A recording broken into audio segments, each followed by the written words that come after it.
Olhe, pessoal, para nós aqui desta escola, esta notícia da separação da Inglaterra ou do Reino Unido do restante da Europa, para nós é uma notícia muito positiva. Muito positiva. Não ficaremos contra isto, até porque há algumas décadas atrás a Inglaterra estava separada do bloco. E então, portanto, essa situação de hoje é a que foi criada posteriormente. A anterior era exatamente a Inglaterra separada do bloco.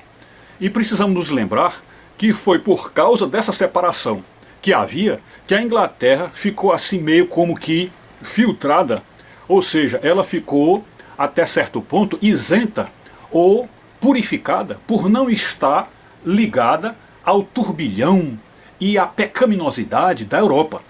Porque o mundanismo entrou na Europa já há séculos, há décadas, e não só isso, como não há nenhuma corrente, nenhuma força contrária que impeça que a Europa se mundanize.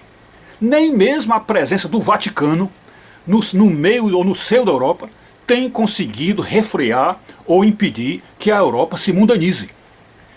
Aliás, a bem da verdade, o mundanismo entrou até no Vaticano. E, portanto, a Inglaterra, abençoada por Deus, é separada da Europa por um braço de mar, por uma faixa de mar, de um mar perigoso, um mar revolto, e que só foi diminuído esse obstáculo com aquele túnel que foi feito por baixo da crosta. Então, não fosse esse túnel, a Inglaterra estaria definitivamente separada da Europa por um largo braço de mar, de um mar perigoso, e, portanto, estaria diminuídas as chances dela ser influenciada pelo mundanismo da Europa. E isto aí, de certa forma, para nós é bom, porque percebemos que o cristianismo que sobreviveu, ou que ainda sobrevive na Inglaterra, está guardado de certas impurezas, ou se mantém mais puro do que o cristianismo na Europa.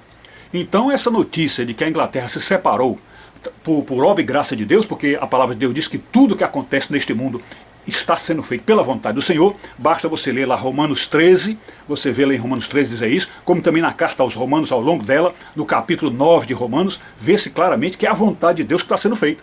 E de fato Deus tem um futuro, tem um destino especial para a Inglaterra, como nós sabemos, desde a eleição de grandes nomes do cristianismo, como é o caso do G.K. Chesterton e do Dr. C.S. Lewis e outros grandes nomes que a gente conhece. Pois bem, então por causa disso, nós ficamos felizes com essa notícia e estamos assim parabenizando o povo inglês por essa sábia decisão. E mais ainda, temos que nos lembrar que nesse tempo em que a Inglaterra esteve unida à Europa, o mundanismo da Europa entrou na Inglaterra. Entrou ao ponto de deixar a própria igreja anglicana com certas impurezas que antigamente não se via. Então, por essa razão, nós ficamos felizes por isso. Além do mais, tem essa grande vantagem da separação da Inglaterra, que é evitar que muçulmanos ou terroristas entrem no Reino Unido. E, de fato, isso ocorreu em larga escala nessas últimas décadas, e principalmente agora com as emigrações. Claro que não estamos dizendo que todo muçulmano que entrar lá é terrorista, mas ao se abrir para o muçulmano, ao se abrir para os árabes, também se abre essa porta, como diria Israel, essa porta para o terror. Então estamos felizes com isso que aconteceu. É esse o nosso parecer.